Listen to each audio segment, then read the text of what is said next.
We are picking up in Mark the 10th chapter. We'll begin at verse 35, and we will look at a discourse between James and John and Jesus, and that will run from verses 35 to 41. Beginning at verse 35, it says, "Then James and John, the sons of Zebedee, came to him, saying, 'Teacher, we want you to do for us whatever we ask.' And he said to them, 'What do you want me to do for you?' They said to him, 'Grant us that we might sit on your right hand and the other on your left in your glory.' But Jesus said to them, 'You do not know what you ask. Are you able to drink the cup that I drink and be baptized with the baptism that I am baptized with?' They said to him, 'We are able.' So Jesus said to them, 'You will indeed drink the cup that I drink, and with the baptism I am baptized with, you will be baptized. But to sit on my right hand and on my left is not mine to give, but it is to those for whom it is prepared.'" As we begin looking at this particular section, we're just going to kind of note the way we kind of see Jesus interact with these two disciples. And the first thing we see is that they simply say, "We want you to do for us whatever we ask." They don't tell him what it is that they desire.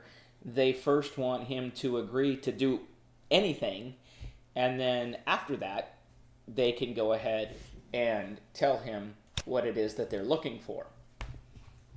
And as is common with Jesus, he responds with a question. He says, "What do you want me to do for you?"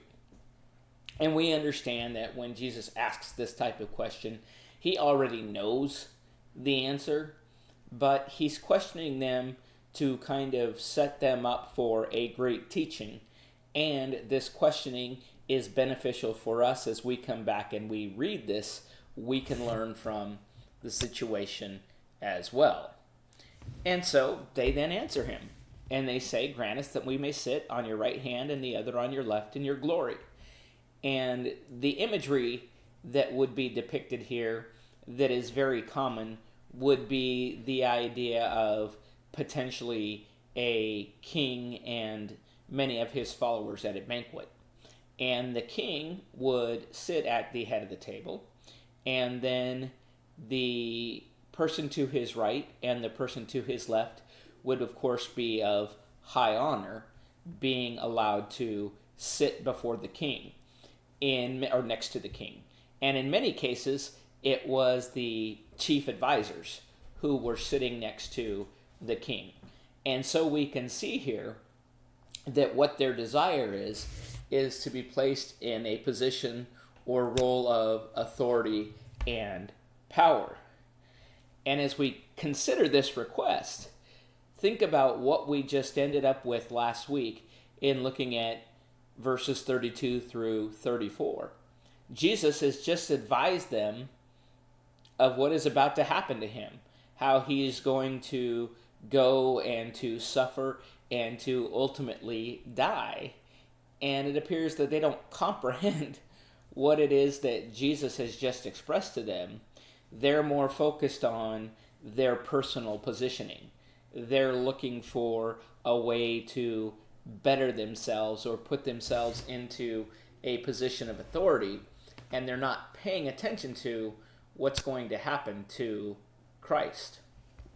And so Jesus then responds with a statement and a question.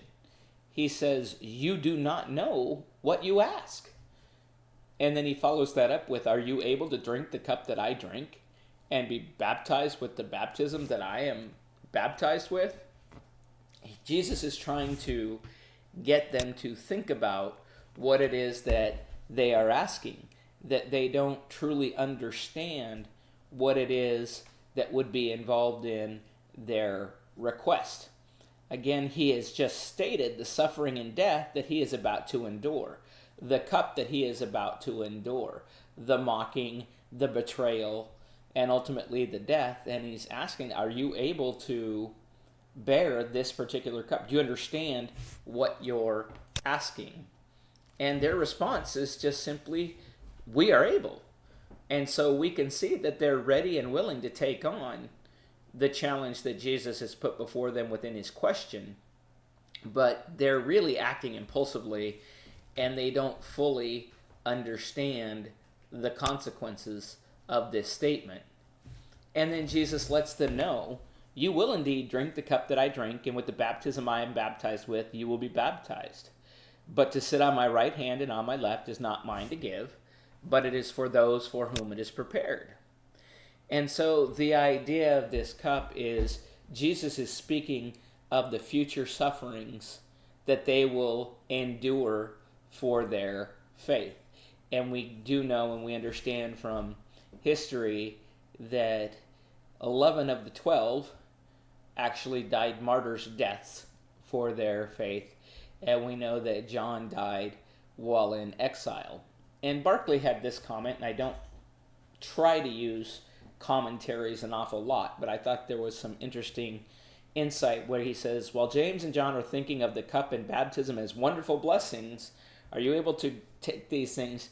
Jesus knows that they're going to involve pain, sacrifice, and death. It is these that he promises to share with James and John.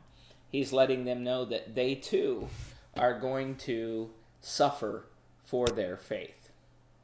And then going back to this statement, but to sit on my right hand and on my left is not mine to give, it is for those for whom it's prepared. Jesus is once again showing his submission to the Father. He's letting them know that positions in the kingdom are based on the will of God, and he cannot simply choose to play favorites and to place individuals into positions. It is up to God to handle those things. And so that is where we will conclude for this particular section. I would encourage you to look ahead into the following verses, beginning at verse 41. We are going to see how the other 10, whom James and John have walked away from and approached Christ, how they're going to react now to the questions that they have put forth. What is their response to this request that they receive a position of preeminence? So I encourage you to look forward to and look ahead to that, and we will pick up there in our next meeting.